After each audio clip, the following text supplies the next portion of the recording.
César o alguien que la grabe, por favor. Sí, señor, ya la apoyo a grabar. Muchas gracias, doctor Boris. El otro tema que he trabajado es de los intelectuales, que es el que parte de lo que he trabajado, quiero exponerles hoy, que en buena medida se parte de un artículo que es producto de una investigación que pronto va a salir publicada en una revista colombiana, precisamente, en el anuario de Historia Regional y de la Frontera de la Universidad Industrial de Santander. Y además también he trabajado el tema de los libros de texto, que está más en el campo de profundización que llevo en la enseñanza de la historia, de los libros de texto y la conformación del discurso de nación. Y ese en realidad es el tema de mi tesis doctoral que estoy realizando. Entonces, bueno, hoy quiero hablarles de, como la charla decía, sobre los intelectuales mexicanos en un momento de transición entre 1970 y 1990. Es un momento clave porque es un momento de ruptura. Como ustedes saben, hay un cambio ahí en la orientación del Estado en los países de América Latina, donde el Estado comienza a desvincularse progresivamente de ciertas funciones que tenían antes, sobre todo una intervención mayor a nivel social, en la salud, en la educación, en una cantidad de servicios, y comienza a darle esos sectores al sector privado. Es todo este cambio dentro de lo que conocemos como el neoliberalismo, que tiene que más o menos la concepción es que el mercado debe dedicarse fundamentalmente, el Estado debe dedicarse fundamentalmente a que el mercado funcione y a que los privados puedan operar en el mercado y sin ningún tipo de intervención. Esa es más o menos la teoría del neoliberalismo, pero eso en la práctica lo que llevó a que el Estado se fuese desentendiendo de ciertos compromisos sociales que tenía antes. Entre eso, los seguros sociales, las empresas públicas, todo eso se fue. Ustedes me imagino que tendrán en su memoria ese proceso de privatizaciones, o por lo menos los muy jóvenes tendrán referenciados ese proceso desde sus mayores, ¿no? Entonces, claro, ese proceso de transición, eso también va a generar cambios dentro de los intelectuales. Entonces, ahí hay un concepto fundamental, ¿no? Y es de un sociólogo que se llama Bourdieu, que habla del campo intelectual. ¿Qué quiere decir campo? Dentro del concepto de campo es, digamos, una esfera de lo social donde se dan relaciones particulares que caracterizan a esa esfera y por eso se llama un campo determinado. Y ese campo además opera como un campo de fuerzas, donde hay distintos, digamos, niveles y posibilidades y, digamos, diferenciales de poder en ese campo. O sea, hay gente que tiene una mejor posición que otras y de esa medida define las reglas del campo. En el campo intelectual hay intelectuales que tienen un reconocimiento público, tienen publicaciones, tienen una cantidad de reconocimientos académicos que los hacen estar en una posición, digamos, privilegiada de ese campo. Y esa posición privilegiada también viene por tener, digamos, acumulados de otros campos. Por ejemplo, un académico que tiene un recorrido estelar, estrella en el campo, de joven, que es doctor, que tiene infinidad de publicaciones y todo eso, también tiene un acumulado de otros campos. Entonces, podríamos hablar, y tiene otros capitales, que eso lo toca Bourdieu. Entonces, tiene, por ejemplo, un intelectual que sea hijo de intelectuales, que además de eso tenga un buen capital económico. Esos capitales van a facilitarle la adquisición de otros capitales en ese campo, que los capitales del campo intelectual serían el capital de reconocimiento, el capital de tener publicaciones, de la escritura, el capital social, todo eso.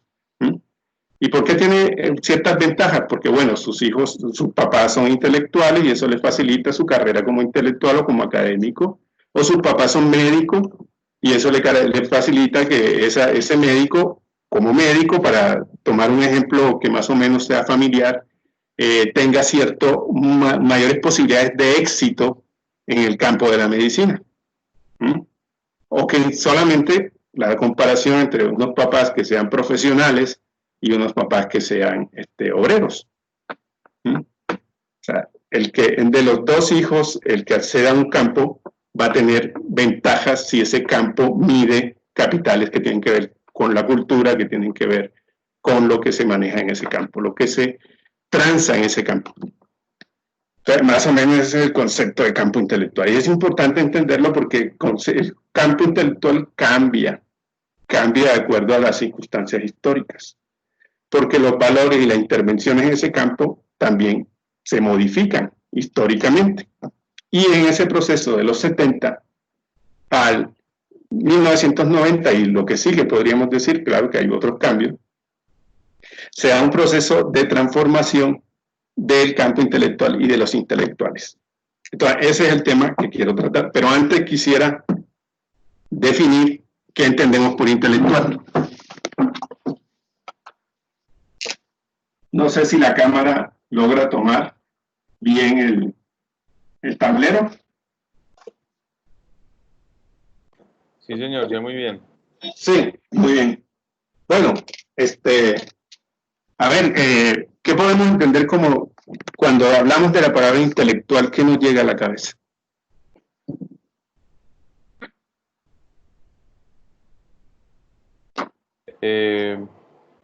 Profe, pues cuando uno habla pues como intelectual es más como con respecto a que tiene pues un amplio conocimiento respecto a un tema o que... Es un especialista en un tema. Acá también nos responde María Paula Arenas, que es una persona inteligente.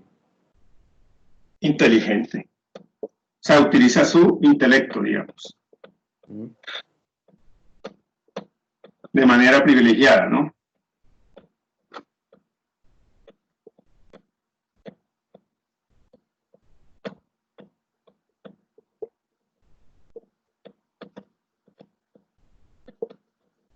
Recuerden que los que de pronto tengan el micrófono malo pueden escribir y pues yo, digamos que le hablo al profesor a través de ustedes, pues. Sí, bueno, tenemos que es un especialista, utiliza su intelecto de manera privilegiada, o sea, es lo que decimos inteligente, ¿no? En realidad es alguien que no se dedica a hacer oficios manuales ni nada de eso, sino tiene un oficio donde utiliza el intelecto. Ajá. ¿Qué más?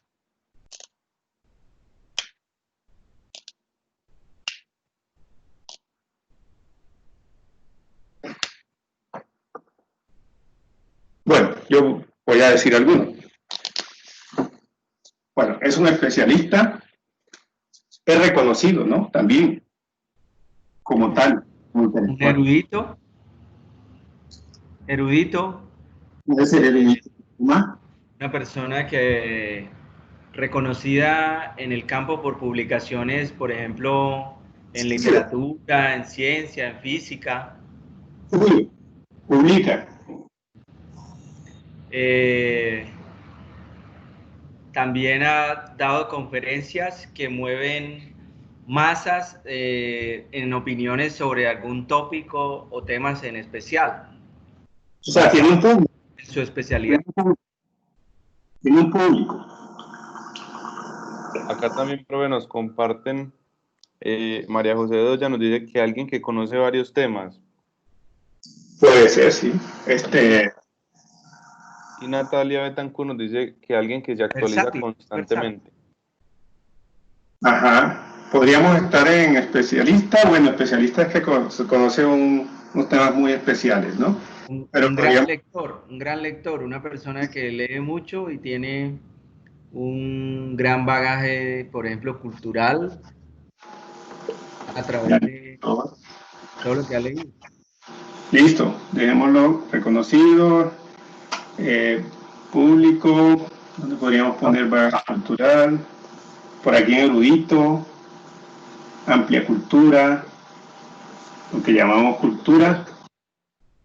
Bueno, podríamos dejarlo ahí. ¿Mm? Eso, acá doctor, nos presentan otras dos respuestas. ¿Cómo cuál? Karim dice que es una persona que se dedica a los trabajos en donde predomina el uso de la inteligencia. Intelecto de manera privilegiada. Muy bien. Y Diego León nos dice que es una persona que comparte, defiende y predica una idea. Eso es importante. Eso podríamos decir entonces que es alguien que escribe, publica, tiene un público, pero además comparte ideas. Juan José Pino dice que una persona que inspira al público en general. Ideas y argumentos. Uh-huh.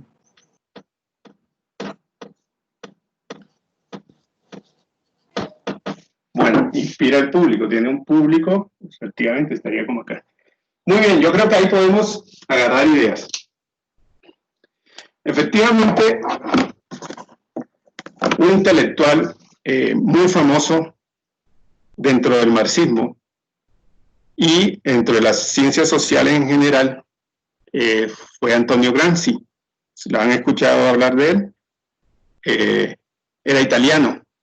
Bueno, él trabajó mucho el tema de los intelectuales. Antonio Gramsci decía que todos en realidad somos intelectuales, porque todos utilizamos nuestras capacidades mentales, nuestro intelecto, para andar por el mundo, ¿no? Pero lo que nos diferencia es que hay una función que se asigna socialmente y que uno dice, él es un intelectual. ¿No? Y entonces, desde esa función, efectivamente hay un énfasis para caracterizar a una persona como tal, en que, bueno, de manera privilegiada utiliza el intelecto. Pero además vive de eso. O sea, el intelectual vive de utilizar su intelecto. ¿Mm? Pero además, podríamos decir entonces que un físico es un intelectual. O podríamos decir que un médico es un intelectual. O podríamos decir que un filósofo o un historiador es un intelectual. Ahí es más difícil, ¿no? O sea, podríamos decir que académico o profesional es igual a intelectual. No, ¿cierto que no? ¿Qué lo definiría? Lo define algo muy importante y que dijeron como 4 personas y que digamos que es, digamos, la característica que lo diferenciar. ¿Con relación a qué? A quienes privilegian el uso del intelecto. No todos los que privilegian el uso del intelecto son intelectuales. No todos los que leen y escriben son intelectuales. Digamos que un escritor puede estar más cerca de ser intelectual, pero aún no se hace intelectual sino en la medida que se foguea en el espacio público, o sea, en la medida que genera opinión pública. O sea, que el intelectual lo que lo define es esa posibilidad de participar en el debate público. Entonces, un intelectual podríamos decir que es todo esto sintetizado en una definición. El intelectual sería un creador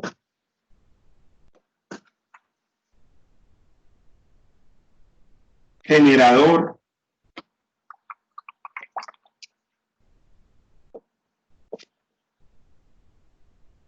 y reproductor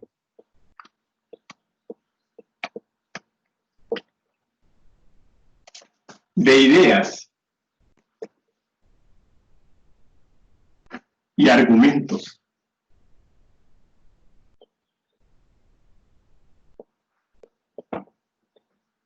necesarios en el debate público.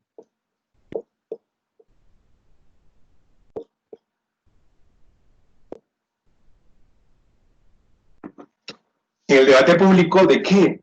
de problemas que considera la sociedad que son esenciales.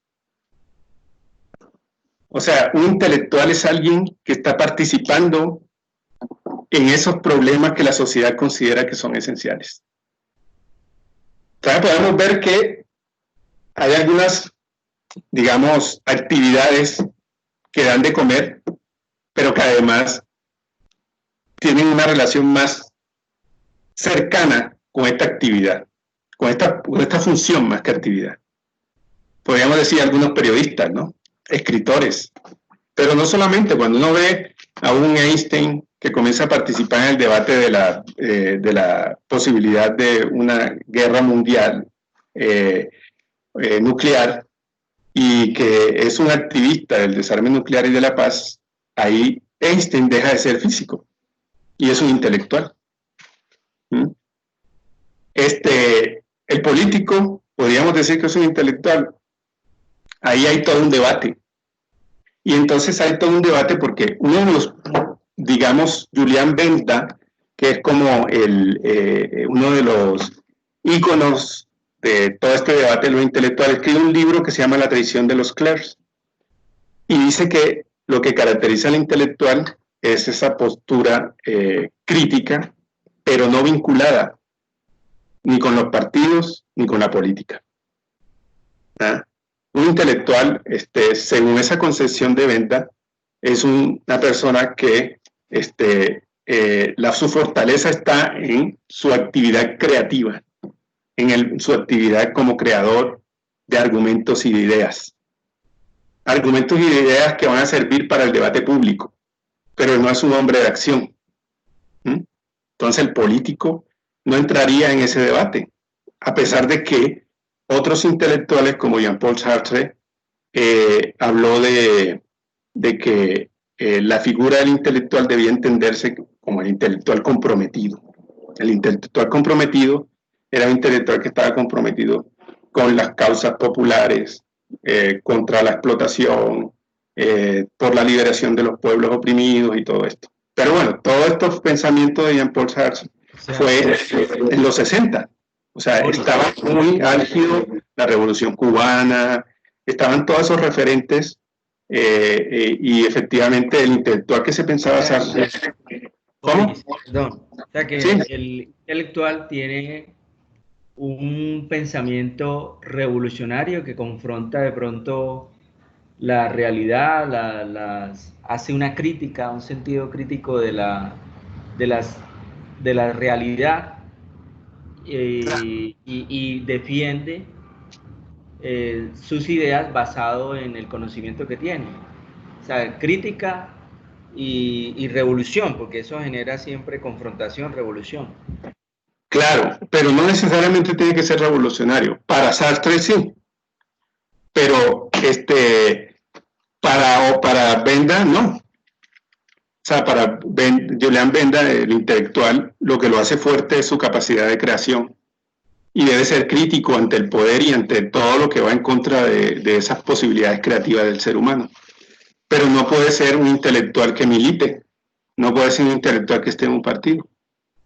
O sea, lo que caracteriza al intelectual es esa postura siempre como separada del mundo, como alguien que está por encima del mundo y es capaz de criticarlo. Y en esa crítica es capaz de señalarle a ese mundo caminos para ser mejor. ¿Ah? Pero que no hace que el mundo sea mejor con sus manos, pues, con su actividad, sino con sus ideas. Esa es la concepción romántica de Benda. Pero también es una concepción que, a pesar de que es romántica, que parece un extremo, siempre está circulando en los argumentos sobre los intelectuales y sobre la crítica que se le puede hacer a los intelectuales. Lo mismo el argumento de Sartre, del intelectual comprometido. También está ahí circulando, ¿no? Algunos asumen esa postura, otros la critican y así vamos. Pero digamos que son argumentos fuertes. Y estoy tratando de caracterizarlo porque es importante en este debate que se da en México. O sea, y ahí hay que hacer como algunas comparaciones, ¿no? Por ejemplo, hay un evento que se da en 1894, que es lo que llaman en Francia el caso Dreyfus. No sé si alguno de ustedes lo habrá escuchado. Bueno, el caso Dreyfus Dreyfus era un militar francés de origen judío. Y Dreyfus es acusado de ser un traidor, de estar pasándole información a los alemanes.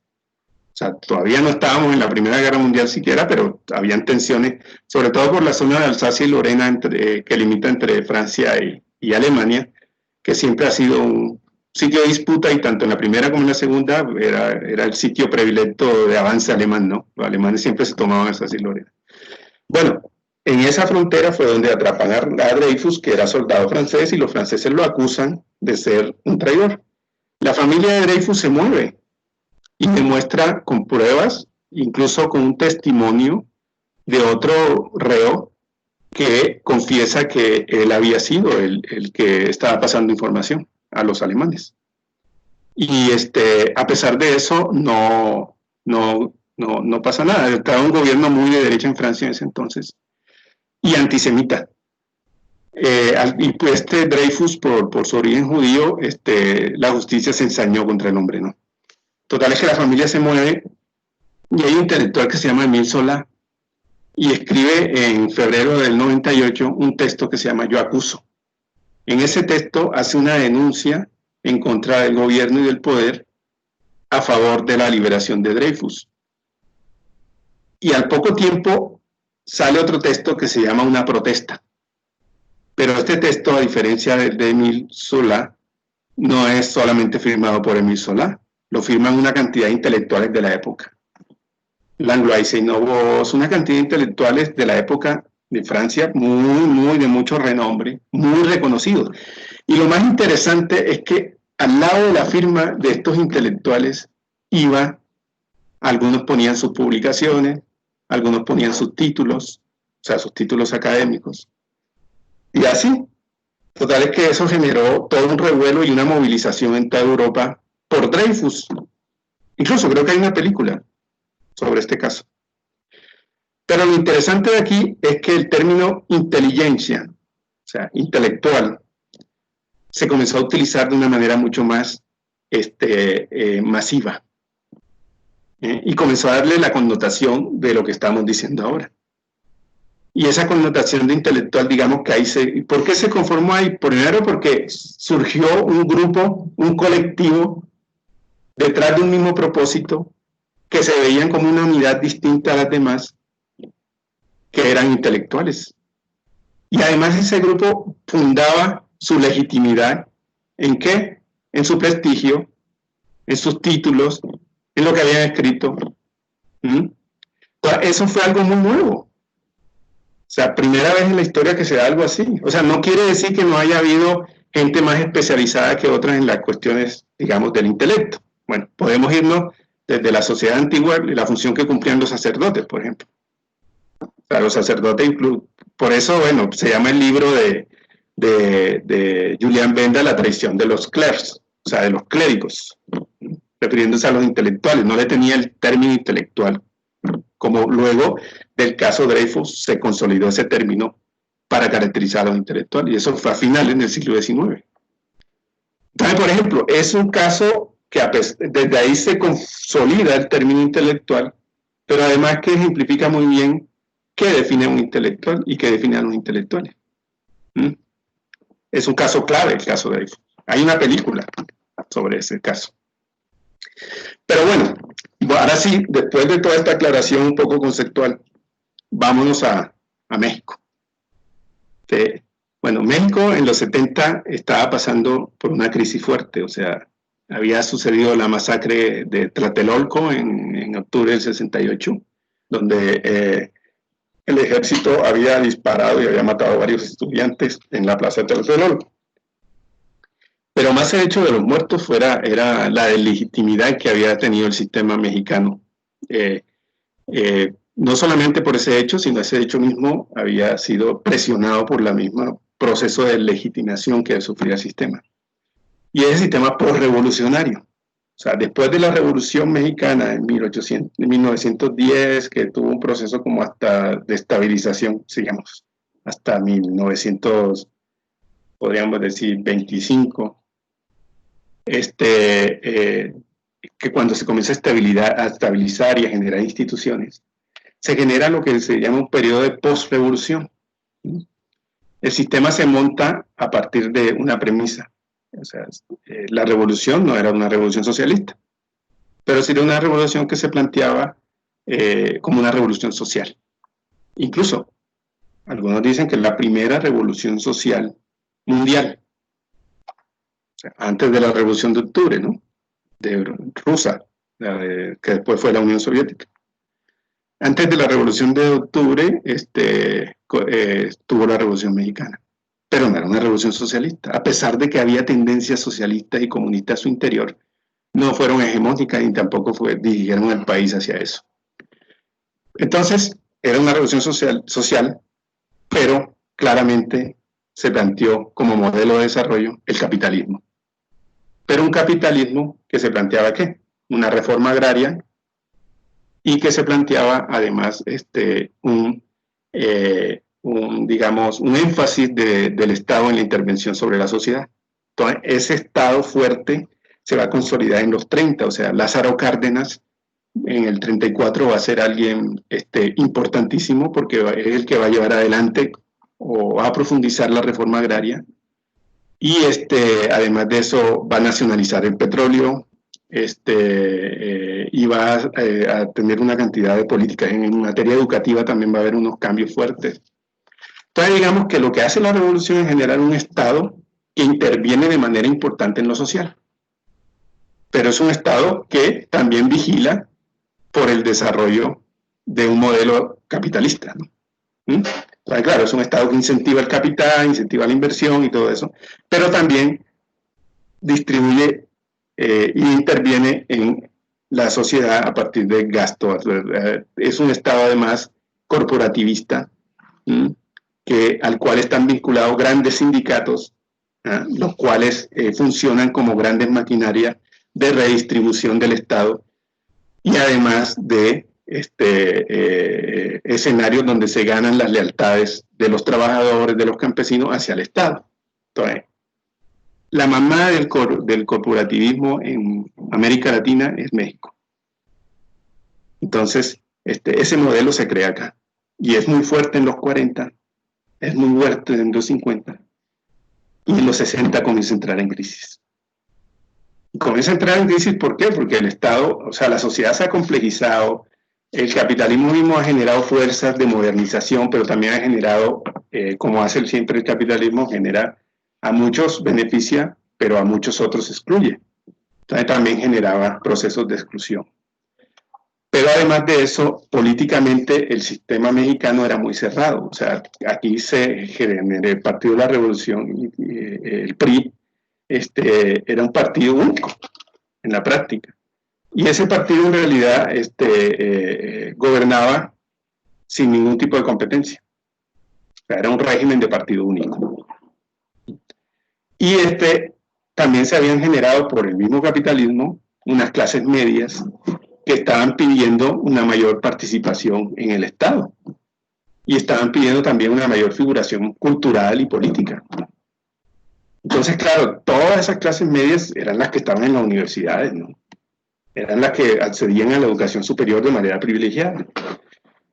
Y son las que se van a manifestar en los 60, y son las que se van a manifestar en el 68, y son las que van a ser golpeadas con la masacre de Tlatelolco.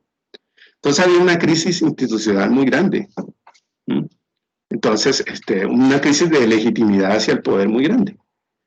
Y una exigencia de esas clases medias que se abriera un poco más el sistema, que se diera más democracia, y unos sectores minoritarios más radicalizados que estaban llamando a un cambio radical y total, pero eran minoritarios.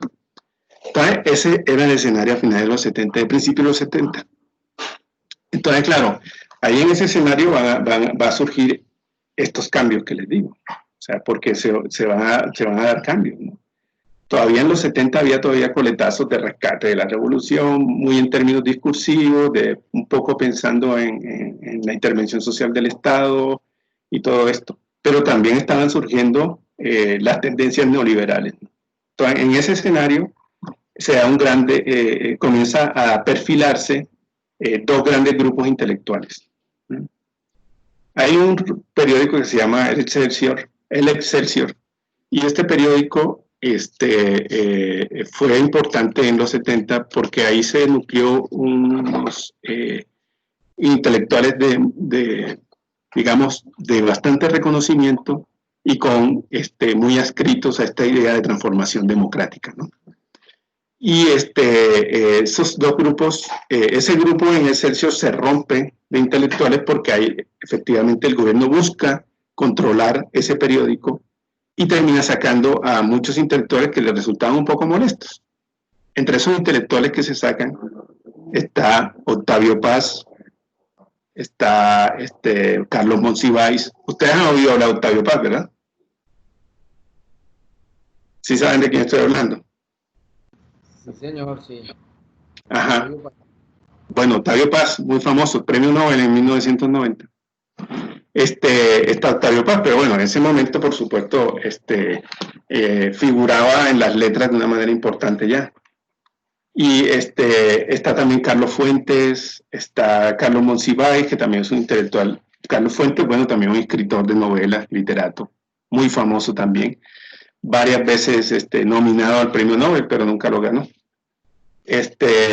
Y así, o sea, intelectuales de una talla fuerte, ¿no? Pero estos intelectuales no todos iban en la misma línea. Por ejemplo, el grupo Octavio Paz sacaba una revista que se llamaba Plural, y esa revista, bueno, al acabarse Excelsior, porque salía como suplemento de una revista, salía como parte de un suplemento del periódico Excelsior. Y al acabarse Excelsior, bueno, Plural quedó orfandada, y de ahí se conformó en 1976, que es cuando se da este proceso de ruptura en el periódico Excelsior, se conforma una revista que se llama Vuelta. Y esta revista desde un principio se plantea que quiere ser una voz dedicada a las letras, a dar a conocer los escritores, pero sobre todo a defender la condición de intelectuales. ¿Pero qué tipo de condición intelectuales se plantea Octavio Paz ahí? O sea, ¿qué tipo de intelectual se plantea Octavio Paz? Octavio Paz se acerca mucho a la definición de Julián Benta. ¿Y cuál es esa definición, no? La conversamos hace un rato. Un intelectual cuyo aporte fundamental está en su actividad creativa. Y que es alguien que siempre va a ser crítico del poder, de cualquier tipo de poder. Ese es el intelectual que se plantea. ¿Por qué es crítico del poder? Porque el poder siempre, hay un texto muy interesante de Octavio Paz que se llama El ogro filantrópico. Y en El ogro filantrópico, Paz trata de describir lo que él considera que es el Estado. O sea, el Estado es un gran ogro que quiere controlar, que quiere transformar las cosas, llevarlas en la dirección que él quiere. Así lo plantea. Pero también, ¿cómo hace esto? Porque es también muy filantrópico, ¿no? Entonces, un Estado dadivoso que trata de dar oportunidades, becas, dinero, puestos de trabajo, y con eso termina controlando. Entonces dice, es un ogro, pero a la vez aparece como bueno, ¿no? Entonces, desde esas dos caras termina controlando la actividad creativa de los intelectuales. Entonces, la postura que asume ahí Octavio Paz hacia el Estado es absolutamente de una visión negativa del Estado. A pesar de que Octavio Paz toda su vida fue empleado en distintas instancias del Estado, ¿no? Pero bueno, se excusa. Ahí mismo, en una entrevista que le hace Julio Scherer era el director de Excelsior cuando lo sacan a todos. Y Julio Scherer funda un semanario que se llama Proceso, muy famoso, que todavía está vigente, todavía existe Proceso. Y Julio Scherer le hace una entrevista, y en esa entrevista Octavio Paz le dice que sí, que él ha trabajado con el Estado, pero el intelectual, y lo dice, puede estar en un partido o en el Estado, pero siempre defendiendo valores universales, ante todo. Y si el Estado va en contra de esos valores universales, la condición del intelectual es criticarlos y separarse de un Estado que va en contra de valores universales. ¿Cuáles son esos valores universales? Son los valores liberales, ¿no? La libertad de expresión, la libertad de reunión, la libertad de movilización, todo eso. Si el Estado va en contra de eso, el intelectual tiene que reaccionar. Es la postura de Octavio Paz. Y bueno, él dice, yo lo hice. Cuando la masacre de 68, Octavio Paz era embajador y renunció. Entonces, bueno, él dice, bueno, yo soy un ejemplo de lo que predico, más o menos es lo que intenta decir en esa entrevista con Julio Scherer. Pero si se fijan, ahí se maneja una postura, ¿no?, sobre cuál es la posición de los intelectuales.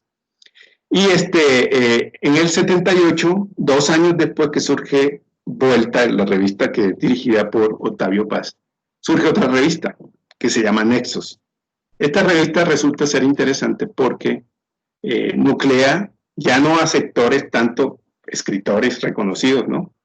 Entre eso estaba Octavio Paz, estaba otros escritores, bueno, en ese momento se estaban haciendo, que es, por ejemplo, Enrique Krause y otros más. En Nexos no, en Nexos sí, algunos son escritores como Carlos Monsiváis, Carlos Fuentes, pero también hay mucha gente dedicada a las ciencias sociales, que escriben desde la crítica a cuestiones sociales, ¿no? Entonces, va a estar un Enrique Flores Cano, que es un historiador muy afamado, conocido en toda América Latina. Va a estar Carlos Monsiváis, va a estar Carlos Fuentes, va a estar Héctor Aguilar Camín. Son intelectuales, pero a la vez otros no solamente son literatos, sino que también hay otros que son historiadores, otros que son sociólogos, otros que son... Bueno, está Casanova, ¿no?, que es un sociólogo, González Casanova. Entonces, claro, Nexos se genera en el 78 como una respuesta también a Vuelta. Pero en últimas, las dos comparten un poco una crítica a la sociedad en general y la necesidad de transformaciones en México. ¿Hacia qué? Hacia un estado de mayor democracia y mayor participación. Todos se consideran hijos y resultado de lo que sucedió en el 68, se consideran herederos de la generación del 68, que fue masacrada en Tlatelolco, pues, algunos pues, de esa manifestación. Está bueno, hasta ahí todo bien con esos dos grupos. En los 80, hace una crisis en América Latina, de la cual México es uno de los que más resulta afectado, y es la crisis de la deuda, ¿no? En 82 hay una quiebra de varios de los bancos en México, estrepitosa, el peso mexicano cae como nunca, y hay una crisis tremenda, el Estado tiene que recortar muchos recursos, y entre esos recursos que recorta está lo de la cultura, lo que tiene que ver con los intelectuales. Y es que en México, a diferencia de países como Colombia, el Estado ha sido mucho más activo en la cuestión cultural. Y eso es herencia de la Revolución Mexicana. Porque la Revolución Mexicana, después de su triunfo, su triunfo duró, ¿no? Listo, pues le ganaron al porfiriato y al huertismo y todo esto, pero entre ellos se comenzaron a matar, ¿no? Y duraron como 10 años matándose, hasta que se estabilizó. Bueno, digamos que ese periodo en que se estabiliza la revolución, hay un interés fundamental del Estado por generar una historia, un tipo de cultura que rescate lo popular y todo esto, y ahí los intelectuales son fundamentales en esto, generadores de argumentos y de ideas, ¿no? Y o reproductores, ¿no? Y el Estado ve eso como fundamental, incentiva de una manera increíble a las universidades, los institutos de investigación, la antropología, la historia, las ciencias sociales le da una importancia increíble que yo creo que en América Latina pocos países lo han hecho. Y los intelectuales tienen, ese tipo de profesionales de las ciencias sociales y tienen una figuración pública central, o sea, incentiva su papel como intelectuales. Pero eso ¿cómo lo consigue el Estado? A partir de la financiación. O sea, y esa financiación el que financia genera siempre dependencia, ¿no? Y esa financiación generó efectivamente una relación de dependencia entre los intelectuales y el Estado. Y un Estado en buena medida autoritario, unipartidista, y todo esto generó una situación un poco viciosa ahí, ¿no? Y digamos que en los 70, con este grupo de Excelsior, con esta división, estos intentos de vuelta y nexos, se está rompiendo con eso, ¿no? Pero llega la crisis del 80 y digamos que ya la ruptura no es de abajo, sino que el Estado ya no puede solventar la cultura. Está el mismo Monsiváis dice, estamos en una situación un poco ambigua, porque por un lado queríamos efectivamente más independencia y la estamos consiguiendo, pero ahora tenemos toda la independencia porque el Estado nos ha abandonado, pero no tenemos recursos para hacer la actividad intelectual. Entonces había ahí un problema en el 80, ¿no? Pero bueno, además de que hubo una reducción fundamental ahí, o sea, la actividad editorial cayó en México impresionante. O sea, de 650 y pico editoriales que había en México, entre el 81 y el 85 terminaron reducidas a 160.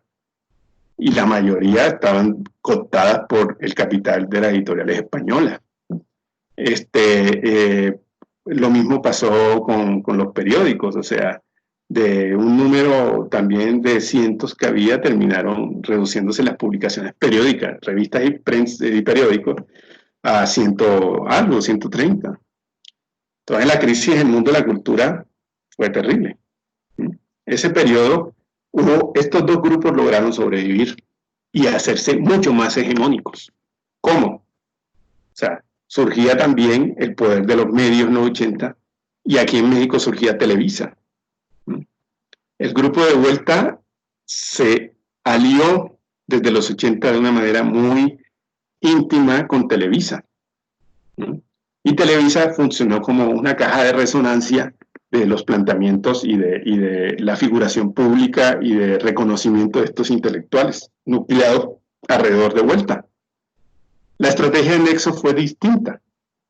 Nexos, por su vinculación con lo universitario, terminó funcionando en esta lógica de las consultorías con el Estado y moviéndose en los círculos estatales. Entonces, esta condición terminó generando que el grupo de vuelta reafirmara desde los planteamientos de Octavio Paz esta imagen del intelectual independiente del Estado.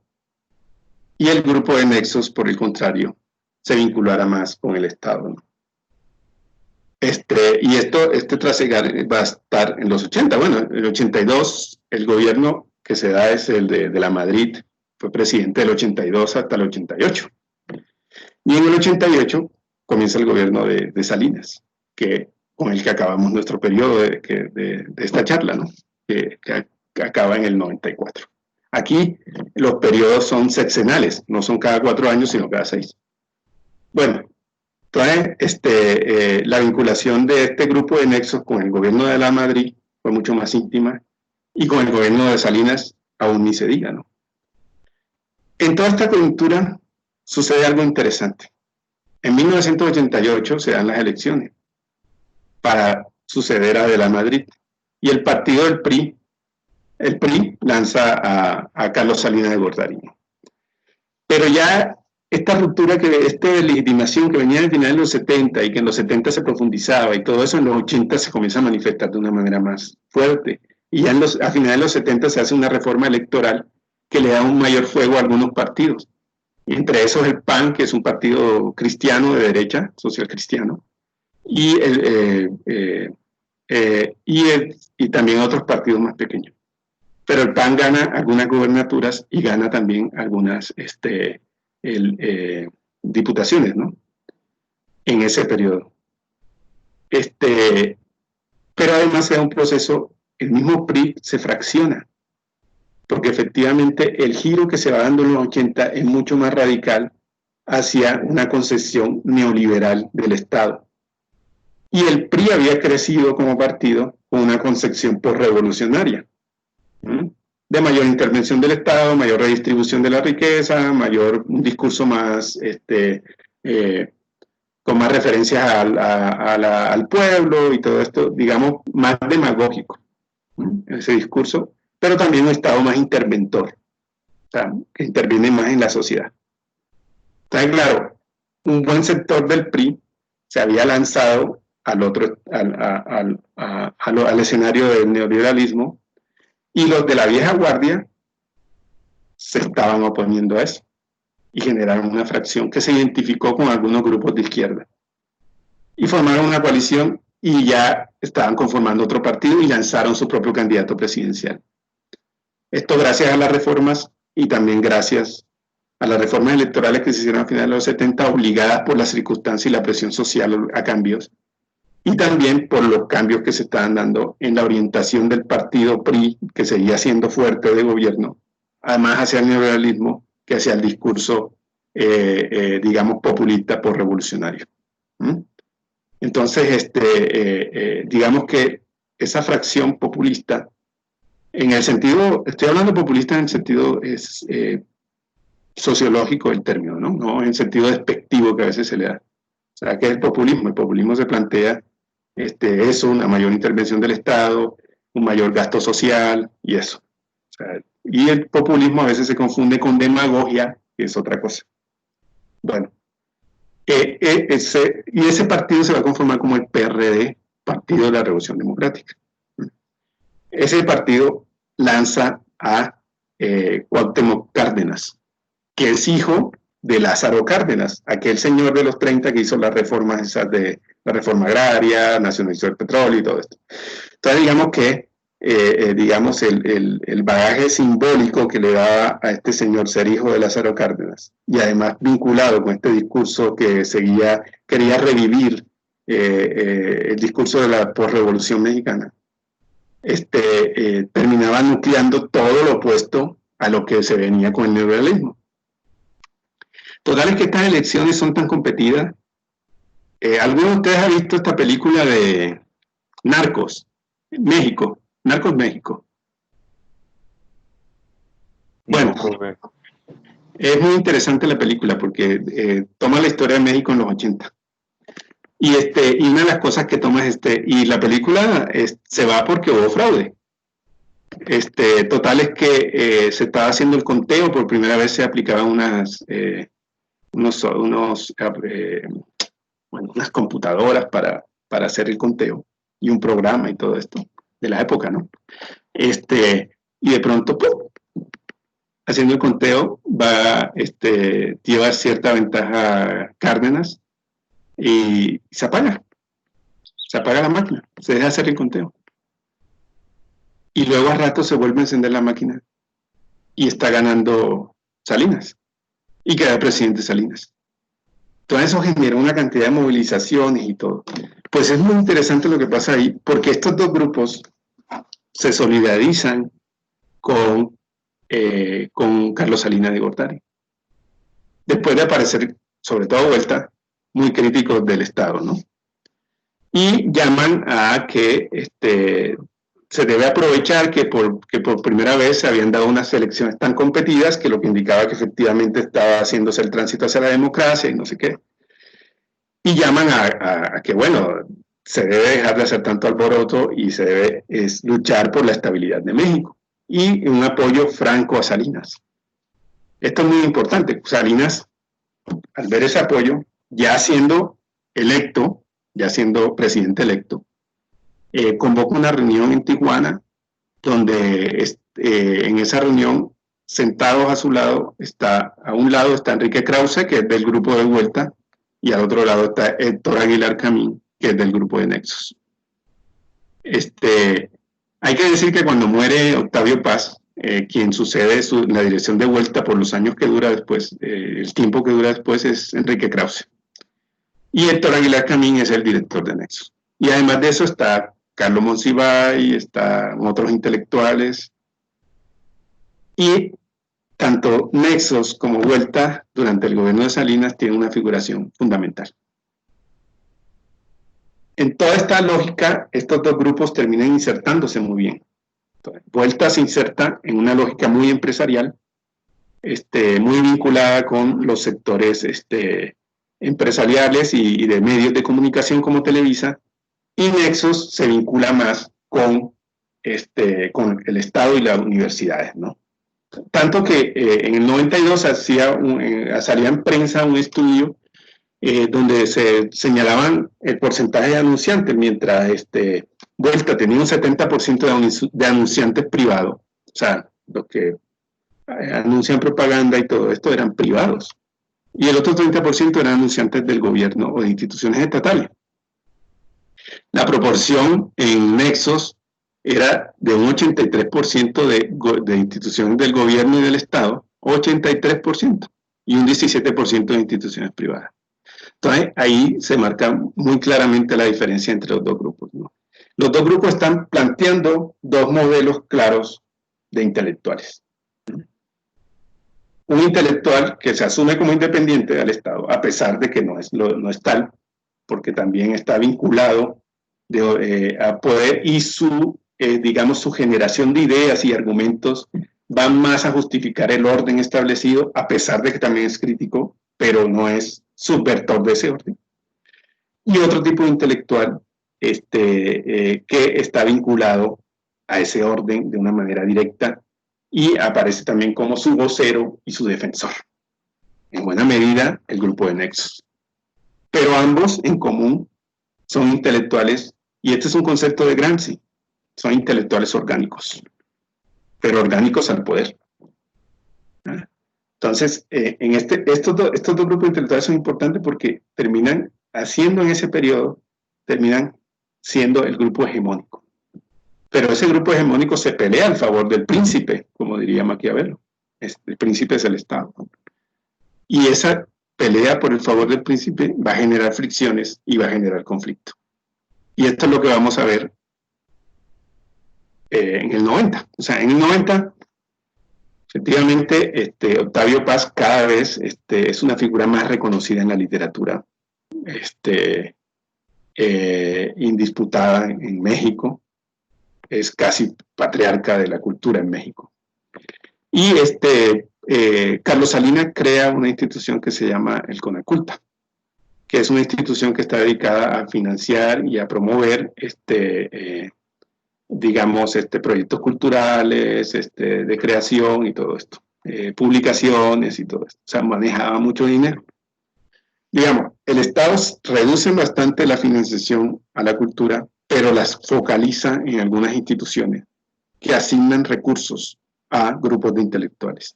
Y en esa asignación de recursos, tanto Nexos como Vuelta juegan un papel importante. O sea, no ellos como revista, sino algunos de sus integrantes, entre esos su director Héctor Aguilar Camín, el de Nexos, y Octavio Paz, y Enrique Kraus de Vuelta. Entonces, digamos que podemos decir que las dos revistas los dos grupos que representaban la revista eran hegemónicos en el manejo de esas instituciones de la cultura. O sea, tenían poder, manejaban poder. El Estado les había otorgado ese poder. Pero no era un poder, era un poder que estaba centralizado, ¿no? No como pasaba en otros momentos. Y esto va efectivamente a darle más fuerza a Octavio Paz, o sea, esa posibilidad de decir, de darle dinero a los nuevos y a los ya consagrados creadores en todos los campos, tanto del arte como de la literatura. Es un poder grande. Total es que en el 90, bueno, ustedes saben qué pasó entre el 89 y el 90, no hubo un hecho fundamental. ¿Quién me puede decir qué sucedió entre el 89 y el 90 que fue fundamental para la historia de la humanidad?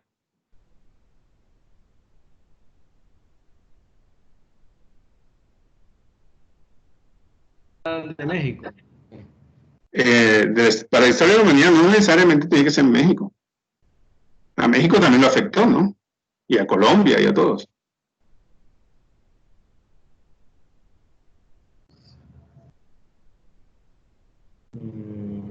Fue la caída del muro de Berlín. Claro, la caída de la Unión Soviética y de todo el sistema comunista soviético, ¿no? Eso fue fundamental.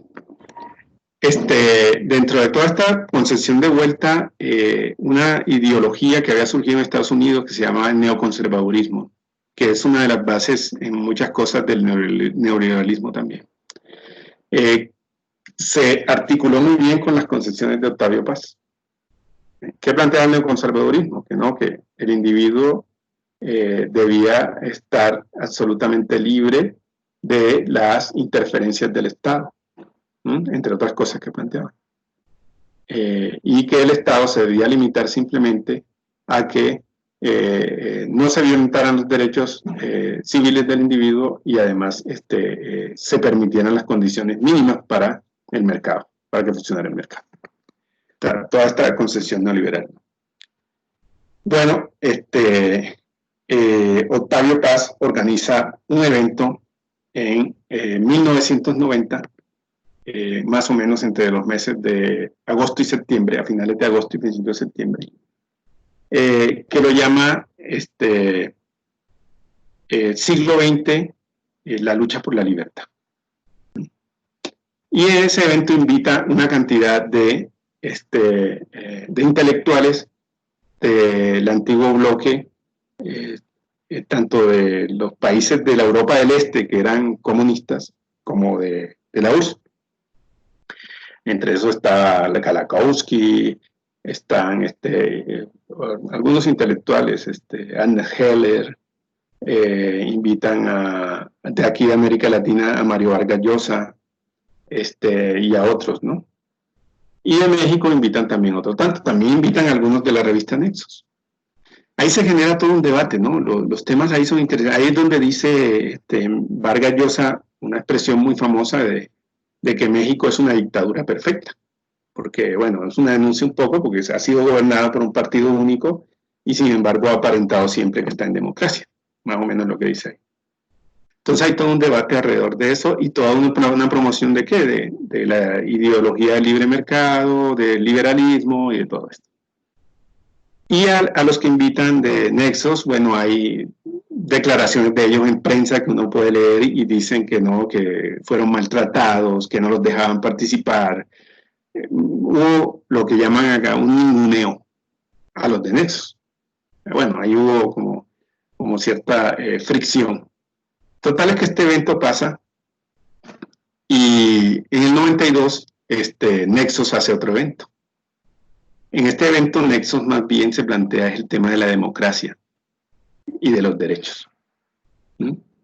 Es otra coyuntura, digamos, han pasado 2 años, en febrero del 92, pero bueno, en ese periodo Nexos que sigue siendo el gobierno de Salinas, Nexos ha ganado bastante figuración. Y ha participado mucho en la política educativa, que en el periodo de Salinas hay una reforma educativa fuerte que llaman la modernización de la educación. Toda esta sintonía, Salinas maneja un discurso de que México se debe modernizar, y esa modernización pasa por, sobre todo, asumir algunas institucionalidades que se están creando dentro del marco de estas transformaciones neoliberales. Entre eso está lo del libre comercio. Entonces se está firmando un tratado de libre comercio con Estados Unidos, que al final se firma en el 93. Y que es el NAFTA, ¿no? El Tratado de Libre Comercio entre Canadá, Norteamérica, Canadá, Estados Unidos y México, que hasta hace poco Trump lo modificó, ¿no? Y volvió a firmarse, pero con modificaciones que le metió Trump.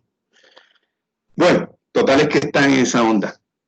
O sea, eso es lo que llama modernización, y la educación tiene que estar articulada ahí. Entonces, en todo ese programa de cambio está Nexos. Además de que la promoción que hace Nexos y Vuelta, y entre ellos Octavio Paz, Héctor Aguilar Camín, Enrique Kraus, es de que efectivamente el gobierno de Salinas está realizando transformaciones importantes que van a beneficiar a una mayor democratización de la sociedad mexicana y todo esto. Entonces, digamos que los dos grupos están nucleados, como les decía, alrededor del discurso que se promueve desde el gobierno y desde el Estado. Pero Nexos de los dos, por esa característica que les decía inicialmente de su dependencia mayor a instituciones estatales, y a la universidad y todo este ambiente, también fue afianzando sus relaciones con el Estado. Además de que Carlos Salinas era íntimo amigo de Héctor Aguilar Camín, que era el director de Nexos. Total es que en el 92 Nexos lanza un evento en febrero, como les decía, pero este evento es promovido no solo por Nexos, sino también por la universidad Nacional Autónoma de México, por la UNAM, y además va a ser transmitido por el Canal 22. Un detalle que se me pasó a decirles es que el evento de Octavio Paz, el que se hizo en 1990, fue transmitido por Televisa y fue realizado en un stand de Televisa, de la televisora, al cual no tenía acceso ni público en general, ni prensa. Quien accedía a ese stand era por invitación, ¿no? A diferencia del evento de Nexos, que fue un evento abierto, donde podía asistir público en general y podía asistir prensa. Entonces, de ahí como que se marcan diferencias entre los dos grupos, ¿no? Interesantes. Un poco más exclusivista, más elitista, y el otro un poco dentro de esta lógica de la democracia y todo esto.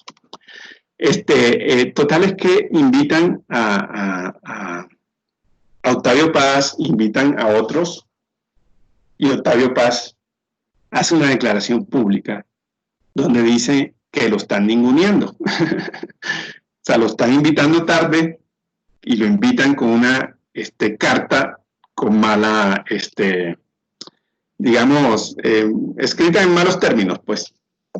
Y ahí se genera un debate grandísimo, muy fuerte, muy fuerte. Mientras están haciendo el evento los de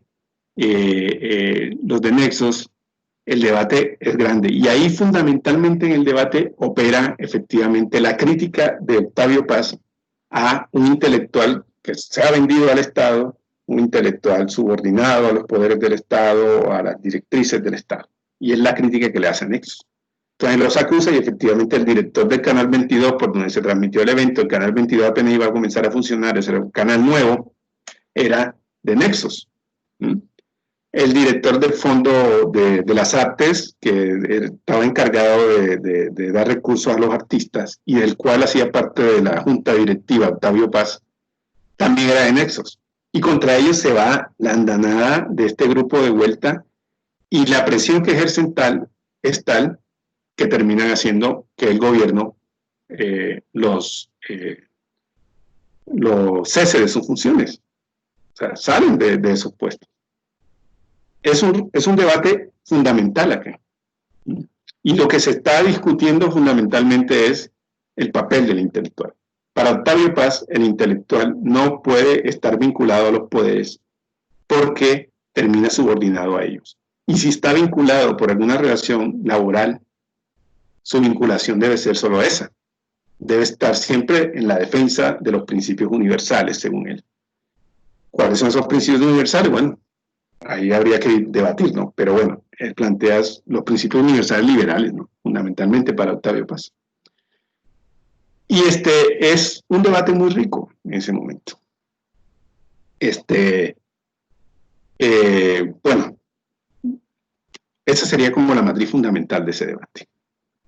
La defensa de Nexos, por el contrario, fue que ellos no hacían parte de un grupo que lo único que era una revista y que trabajaran algunos de los que escriben en ese grupo no significaba que hubiese una relación del grupo con el gobierno, cosa que, bueno, no podría cuestionar también. Total es que ahí se plantea esto, ¿no? O sea, ¿cuál es el papel del intelectual? ¿Cuál es, mejor dicho, el intelectual y la definición del intelectual está muy vinculada y el debate alrededor de esa definición, de su relación con el poder? ¿Cuál es esta relación? Porque, bueno, tampoco podemos decir que el grupo de Huerta era un ejemplo del cler que reivindicaba a Julián Benda. Porque el grupo de Huerta era un grupo vinculado con el gran capital de los medios de comunicación y además era un grupo, un gran capital de los medios de comunicación que además estaba subvencionado en buena medida por el Estado. O sea, Televisa no operaba si no tuviera una relación muy íntima con el Estado. Y Televisa jugó un papel fundamental en transformar, digamos, la percepción y la mentalidad de la gente para que aceptara una cantidad de cosas que vinieron. Para que se aceptaran los cambios estructurales que tuvieron que ver con privatizaciones y todo esto se terminaran aceptando como algo natural. Y ahí jugaron un papel importante los intelectuales y medios de comunicación como Televisa. Entonces, bueno, también ahí no hay una desvinculación del intelectual con el poder. O sea, que no te financie directamente el Estado no quiere decir que estés desvinculado del poder. Y bueno, la participación de Octavio Paz y Vuelta en este momento del 88 ejemplifica muy bien eso, ¿no? Y tampoco estuvieron exentos de estar participando con el Estado y estar promoviendo determinados gobiernos sobre otros, hasta ahora. Entonces, claro, ahí se plantea un debate muy interesante. El artículo que en buena medida se basa esta charla va a salir publicado a finales del mes de julio, si no estoy mal. Entonces, sería un gusto pasárselos y que, bueno, tendrán más elementos para entender cosas de ese artículo. Entonces, dejo la discusión ahí y me gustaría escucharlos a ustedes y poder ahí seguir los minutos que nos restan. Boris, muchísimas gracias. Excelente exposición que nos trae, pues nos hace caer en cuenta de muchos aspectos que incluso tenemos mucho en común con nuestros hermanos de México, que es una historia transversal a muchos países, por ejemplo, Muchas cosas. lo que está pasando en Venezuela, que el Estado maneja los medios de comunicación o por lo menos los frena mucho cuando no están a favor. Y también esa historia de Carlos Salinas, que también ocurrió la privatización de muchos recursos del Estado durante todo eso. Entonces por un lado hay unas políticas que parece un volcamiento hacia lo social y por otro lado se está vendiendo la maquinaria pues de una sociedad y se está haciendo cada vez más dependiente del capitalismo o del neoliberalismo. Muy interesante eso. No sé si alguien tiene alguna pregunta, algún aporte. Profe, yo tengo una pregunta. Bueno, muy buenas tardes, de verdad. Buenas tardes. Muy esclarecedoras sus aportes en esta tarde. A ver, nosotros en Colombia hemos tenido una clara manifestación, vinculación desde hace muchos años entre lo que es el narcotráfico y el Estado. Eso no es un secreto para nadie, somos producto de esto, algunos intelectuales hablan de narcoestado. Después de el gobierno del presidente Vicente Fox, después del año 2000, también empieza a mostrarse en México una desventura que nosotros la sufrimos en la década del 80. Es la desventura del ingreso del narcotráfico a las esferas de los gobiernos, del gobierno mexicano. La evidencia de eso es lo ocurrido pues por allá en Iguala, cuando estos estudiantes fueron asesinados. Eso fue por allá en septiembre, y hay una vinculación, exacto, una vinculación entre ese mundo del narcotráfico y el mundo político. Haciendo referencia a esto, quisiera saber qué tan crítico es la intelectualidad mexicana, la ideología de las universidades, los ideólogos de las universidades, qué tan críticos son frente al asunto del narcotráfico en México. Quisiera que, si puede aportarnos algo sobre esto, sobre esa crítica que debe hacer el intelectual a las esferas del narcotráfico, y sabemos lo peligroso que es eso. Entre tanto, Colombia es la manifestación evidente de que criticar el narcotráfico implica muerte. Criticar las esferas del gobierno implica muerte a los intelectuales. Todos los intelectuales colombianos, por lo menos los de izquierda, fueron asesinados en la década del 80, y es una masacre total a la intelectualidad colombiana. Y en México esto no sucedió. En México, por lo menos vinculado directamente, no sucedió. Sí quisiera que nos hiciera un aporte acerca de cómo ha sido o cómo ha enfrentado la intelectualidad mexicana el asunto del narcotráfico después del advenimiento del gobierno de Vicente Fox. Muchas gracias, profe. Sí, bueno, puedo ir contestando. Esperamos que participe en una ronda. No, Boris, para captar de esa pregunta y luego si alguien tiene alguna otra. Vale. Bueno, en realidad aquí la experiencia con el narcotráfico ha sido menos invasiva que en Colombia, ¿no? Lo que no quiere decir que no haya sido invasiva también. Menos, una cuestión de grados. Efectivamente, desde los 80 aquí el narcotráfico comienza a ser fuerte porque bueno, México funcionaba sobre todo como un lugar de tránsito de la cocaína que venía desde el sur, entre esos Colombia, pero bueno, también producía Bolivia y producía Perú, hasta que Colombia desbancó a todos y es la única, es casi la única la que más produce de los 90, ¿no? Pero desde los 80 México jugaba ese papel y bueno, y juega un papel también distinto y que puede ser hasta más grave, ¿no? Porque tiene al lado al vecinito que más consume droga, ¿no? Que es Estados Unidos. Y mejor dicho, el que mueve el gran negocio de la droga es Estados Unidos. Porque si no hubiese ese consumo que hay allá tan despiadado, tal vez la cosa sería otro cantar. Porque bueno, en los 80 aquí se producía mucho marihuana. Entonces en México sí era un exportador importante de marihuana, pero los Estados Unidos legalizó en muchos estados la marihuana, entonces digamos, desde ahí el negocio también cayó y fue un tránsito también hacia esa intermediación con el narco. También se produce mucho amapola en las montañas de Guerrero, se produce amapola, que bueno, eso sirve para la heroína. Pero México no es productor de coca, Colombia sí. Yo creo que eso establece una diferencia importante, porque en la medida que Colombia se va haciendo productora, no solamente comercializadora, o sea, no solamente son traficantes, sino que también se convierte en productor. Yo creo que las cosas en Colombia comienzan a ser más graves, porque eso obliga a la necesidad del narco de tener mayor control político y mayor control de territorio. Y eso obliga a que tenga ejército y eso obliga a que tenga control sobre la política. Entonces, digamos que todo el boom paramilitar tiene que ver mucho con ese proceso de tránsito de Colombia hacia el cultivo, cosa que no sucedía claramente en los 80, ¿no? Ya en los 90 sí.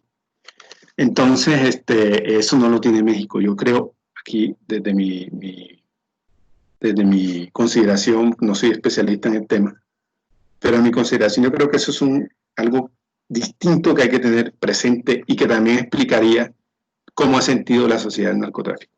O sea, Ciudad de México ha sido, digamos, como una tacita de plata para el narcotráfico. O sea, casi no la han tocado, ¿no? Aquí no se ha sentido. En los estados sí. Pero además de eso, los intelectuales acá están más inmersos y esto tiene que ver mucho con las transformaciones que se dan en los 90, en los 80, en los 90. Están más inmersos en la actividad universitaria. Muy metidos en la actividad universitaria. Pero aquí la actividad universitaria está muy vinculada a el establecimiento del régimen de investigadores de tipo SNIP, o sea, que es Sistema Nacional de Investigación, de investigadores. Y eso implica una dedicación de los intelectuales a hacer ciertas producciones, a ganar por puntos y todo esto. Digamos que ese sistema descentralizado ha también vinculado mucho más al intelectual, digamos, desvinculado mucho más al académico, para no decir intelectual, de los problemas sociales fundamentales. Entonces, tú ves historiadores que están muy metidos allá, ser expertos en el siglo XIX y el presente no está por ninguna parte, ¿no? Por ejemplo. En el campo de la sociología hay estudios, sí, sobre narcotráfico, y en el campo también de la ciencia política, también hay trabajos sobre narcotráfico. Pero además, hay una vinculación, esa vinculación de México con la frontera hace que el narco también sea aquí otra cosa. O sea, aquí no solamente se maneja el negocio de transportar cocaína, sino que también se manejan otro tipo de narcóticos, ¿no? Y también se maneja otro tipo de tráficos. Aquí hay mucha trata de personas, tanto para fines sexuales como para otros fines, ¿no? Entonces digamos que hay una maraña bien grande, pero la sensibilidad de la sociedad hacia eso sigue siendo muy marginal, o sea, digamos de la inteligencia de México, porque sigue siendo visto como un problema que afecta más a sectores rurales y a ese tipo de regiones digamos, medio de frontera, y el centro no lo ha sentido muy fuerte, a pesar de que está ahí. Y tampoco se ha tenido ese conflicto de tan grande como y tan intenso y profundo de manejo de territorio que sí se ha vivido en Colombia. Que además hay que cruzar eso que Colombia tuvo no, todavía tiene, aunque más reducida, pero tuvo un problema de guerrillas y de insurgencia muy fuerte, y eso fue atravesado por el narcotráfico y hizo que todo fuera más complicado, ¿no? O sea, porque el paramilitarismo, los ejércitos no solamente buscaron controlar territorios, sino también buscaron meterse a la política, y meterse a la política implicaba eliminar al otro, ¿no? Al opuesto. Y una forma de eliminar al opuesto era señalarlo de que era guerrillero. Entonces, digamos que ese contenido contrainsurgente en el discurso de la guerra contra el narcotráfico o de la guerra del narco, aquí en México no se ha dado. Entonces, digamos que se ha visto el Estado como más unificado, ¿no? A pesar de que no es así, porque efectivamente el Estado también está infiltrado, si podemos decirlo así, infiltrado por sectores del narcotráfico. O políticos que se han cambiado el negocio y han visto el narcotráfico como bueno, como rentable. O sea, también eso no solamente es que llegue el narcotraficante a pervertir al político, ¿no? O el paramilitar a pervertir al político, como en Colombia. También los políticos, bueno, operan según sus intereses y se hacen una cosa a la otra. Pero hay estados que donde sí el poder del narco es fuerte y ha tenido posibilidades de manejar eso. Pero a nivel de los intelectuales no veo que haya un debate público fuerte alrededor del narcotráfico, y no se percibe de que el Estado esté cooptado por el narcotráfico. Yo creo que Colombia sí, es distinto, ¿no? También porque la profundidad ya tuvimos, pero no ser un poco, no herir ninguna susceptibilidad con esto, pero yo considero que nosotros hemos tenido ya varios gobiernos narcotraficantes, de narcos, ¿no? Creo que el de ahora en buena medida lo es. Aquí no se ha sentido eso todo, no se ha llegado a eso. Entonces, no sé. Eso es pues no sé si te ayudo en algo con eso. Claro, profe, sí, muy esclarecedora su respuesta. También la invitación a que el intelectual, como usted lo mencionaba ahorita, y de corte ideológico, tiene que ponerse la camisa para defender sus ideas. Al inicio yo mencionaba que un intelectual comparte, defiende y predica las ideas. Esto siguiendo pues a Bobbio desde el punto de vista ideológico. Nosotros, desafortunadamente en Colombia, es el ejemplo claro de que pensar y pensar diferente ocasiona la muerte, ocasiona la cercenación de las ideas. Acá en Colombia, la gran idea censurada y cortada de raíz es un gran médico, es uno de los grandes médicos que ha dado esta ciudad, que por pensar diferente lo mataron, Héctor Abad Gómez, un gran intelectual, y un gran intelectual que trataba de pensar en los mínimos de subsistencia del ser humano, como es la salubridad. En ese sentido, profe, quiero agradecerle pues sus palabras, de verdad muy esclarecedoras. Muchas gracias. Gracias a ti.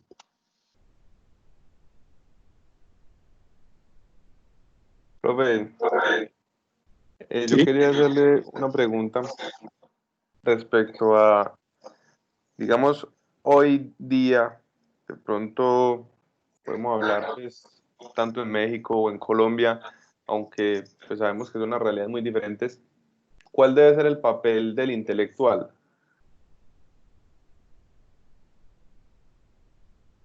Sí, yo en el caso colombiano sí pienso que necesitamos más intelectuales, ¿no? Y cumpliendo ese papel como ideal digamos, entre venta y sastre, ¿no? Una definición entre esas dos definiciones extremas, ¿no? O sea, no es intelectual ascético que no se mueve con la realidad, sino que está absolutamente distanciado, no. Pues no existe tampoco. Pero tampoco un intelectual militante, porque ya se convierte en político. Pero no un intelectual que no sea político, porque todos tenemos, en la medida que asumimos un papel queriendo transformar la sociedad, somos políticos, ¿no? independientemente que militemos en un partido, ¿no? O sea, no es un intelectual, al contrario, el intelectual debe estar vinculado con lo público. Y vinculado con lo público implica que ejerza la política. Necesitamos más intelectuales, necesitamos más personas que estén cuestionando, que estén haciendo una labor de colocar en evidencia al poder, ¿sí?, en todas sus manifestaciones. Yo creo que en Colombia, bueno, digamos que algún papel han cumplido algunas ONGs y algunos que se ubican en el escenario público, pero no es una actividad que se impulse desde los escenarios de producción académica y eso. O sea, esa labor de pensarse la sociedad colombiana y de tratar de transformarla. O sea, necesitamos más de eso, porque eso también nos posibilitará tener una sociedad más democrática, donde efectivamente se le dé un valor mucho más grande a las ideas y a los argumentos que al poder de manejar las balas, ¿no?, para eliminar al otro. Que yo creo que sí, peligrosamente, es algo que se ha impuesto en Colombia y que en buena medida se ha institucionalizado incluso con gobiernos, ¿no? Eso de eliminar y maltratar y neutralizar, por debajear al otro, hasta, si es posible, eliminarlo del escenario público, tanto ya sea físicamente o moralmente o lo que sea. O sea, se ha impuesto una lógica desde el poder muy peligrosa y que nos puede llevar a una catástrofe. Y en la medida que exista más gente, bueno, ya estamos casi en una catástrofe, pero nos puede llevar a una catástrofe peor. Pero en la medida que exista más gente pensándose y dándole un valor a las ideas como posibilidades de transformar las cosas, ¿no? O sea, que en la medida que existan más intelectuales, más personas asumiendo esa función, donde les interesa cuáles son los problemas fundamentales de su sociedad y les interesa participar desde las ideas, los argumentos en esos problemas. Y bueno, también algunos desde la acción. En esa medida yo creo que Colombia sería una sociedad mejor y podríamos cambiar, ¿no?, muchas cosas que nos tienen en una situación bastante mala ahora. Eso tendría que decir ante tu comentario. Claro que sí, pero bueno, muchísimas gracias. Y digamos que, qué pena pues si alguien más va a apuntar algo, una cosita breve. Digamos que basado en eso que usted nos comentó y en la historia pues de México, ¿el intelectual debería también crear su rancho aparte en la política o no? No, claro que no. O sea, hay que hacer una diferencia. O sea, que uno se ejerza la política como partidista, ¿no? Estar en un partido, militar no implica que uno también no sea intelectual. O sea, son dos escenarios distintos. Porque intelectual te está hablando de una función, ¿no? Y esa función intelectual la hace en la medida que generas crítica desde los argumentos y las ideas, con esa posibilidad de participar en esos grandes problemas que se plantea la sociedad. ¿Mm? Y otro ejercicio es el de la política.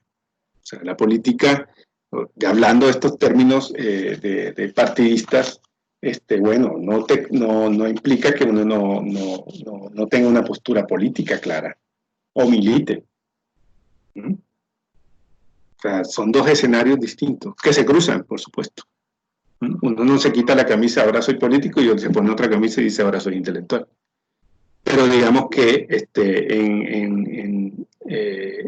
adquieren, digamos, funciones distintas. O sea, yo soy intelectual en la medida que genero argumentos dirigidos a criticar, por ejemplo, el origen en el caso en Colombia el asesinato de los líderes sociales. Soy intelectual en la medida que elaboro una crítica a eso, elaboro ideas, argumentos para superar esa situación, señalo y denuncio de dónde vienen las balas que están matando a esta gente. En esa medida soy intelectual. Y soy político en la medida que trato de organizar a la gente para que las cosas no sigan pasando. Voy hasta instancias internacionales y hago denuncias no sé, recojo firmas. En esa medida soy político. Bien.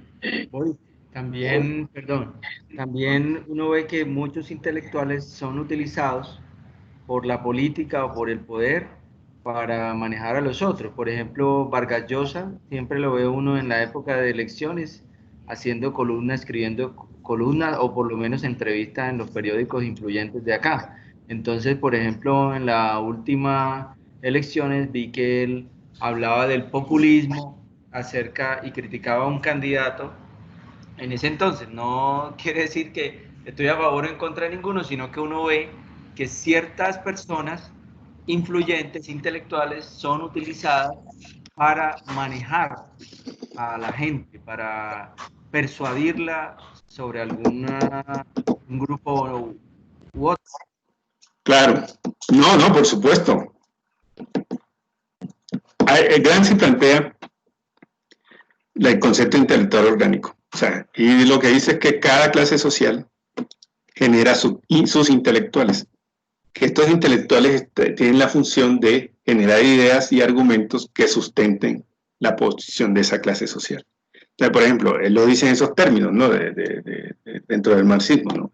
La burguesía genera sus intelectuales que tienen argumentos e ideologías que posibilitan, y mejor dicho, sustentan que los demás en la sociedad consideren que efectivamente ellos merecen estar en la situación de dominación en la que están.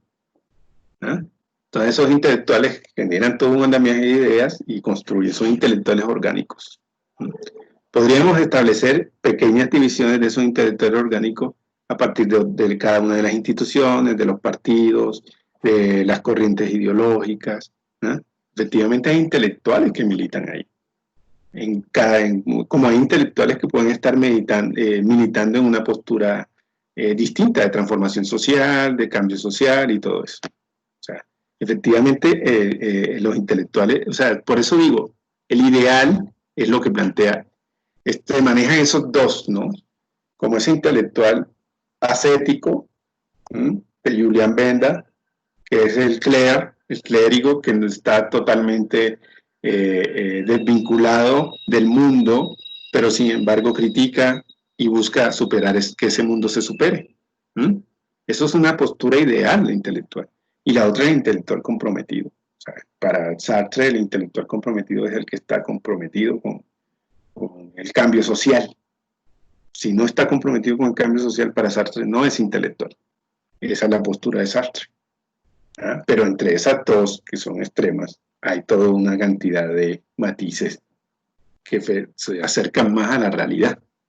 El intelectual, efectivamente, como todo ser humano, expresa intereses particulares que lo representan como individuo, desde lo que ha vivido, desde lo que tiene, desde lo que no quiere perder y desde lo que quiere tener. Entonces, esos intereses mueven a la persona, todos nos mueven, ¿no? En una dirección o en otra, ¿no? O sea, no estamos hablando del utilitarismo de venta, no, en esos términos no me muevo. Sino, bueno, esto que hablamos de los capitales, ¿no? Si yo soy hijo de profesionales y todo esto, soy hijo de intelectuales, seguramente si me dedico a la actividad académica, voy a tener una cantidad de, el camino mucho más despejado que alguien que es hijo de obrero o de campesinos. Entonces, efectivamente, lo que somos, desde lo que nos constituye, también nos da esos intereses que tenemos para lo que queremos ser y qué es lo que vamos a defender. Entonces, en esa medida, eso también atraviesa a quienes ejercen la función de intelectuales. Incluso esa función que cumplen en beneficio de uno u otro grupo social no necesariamente es consciente. No es que él diga, no, yo quiero hacer tal y tal cosa porque quiero que esto sea y lo otro no necesariamente es consciente. A veces vemos de manera tan natural ciertas cosas que las establecemos como que así deben ser y somos capaces de defenderlas. Entonces, por ejemplo, Vargas Llosa, bueno, que a mí Vargas Llosa me parece como un poco cínico, pero de pronto no es un buen ejemplo. porque no solamente es de derecha, es muy cínico. Vargas Llosa hizo un discurso cuando le dieron el premio Rómulo Gallegos en el 70 y algo, creo que fue en 80 y algo. Bueno, en Venezuela, un premio que daban en Venezuela hasta antes de esta crisis tan grande que tiene. Y era un premio muy afamado en Latinoamérica, o sea, casi que recibía le decían el Nobel de América Latina. Hasta los 90 fue un premio muy importante. Bueno, él lo ganó en los 80.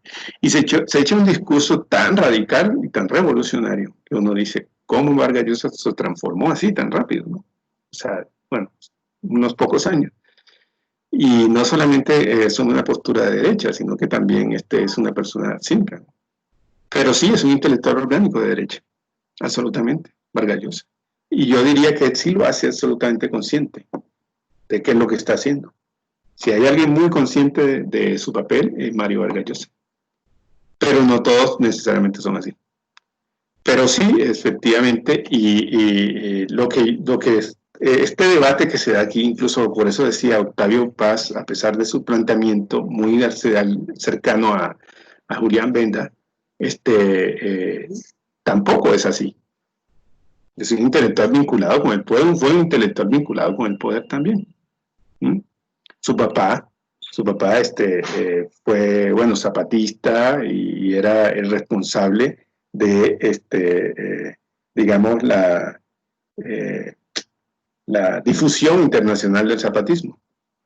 Y luego que Zapata muere, regresa a México y tiene algunos puestos gubernamentales y todo eso. Bueno, que Zapata lo matan, ¿no? Lo asesinan en el 19.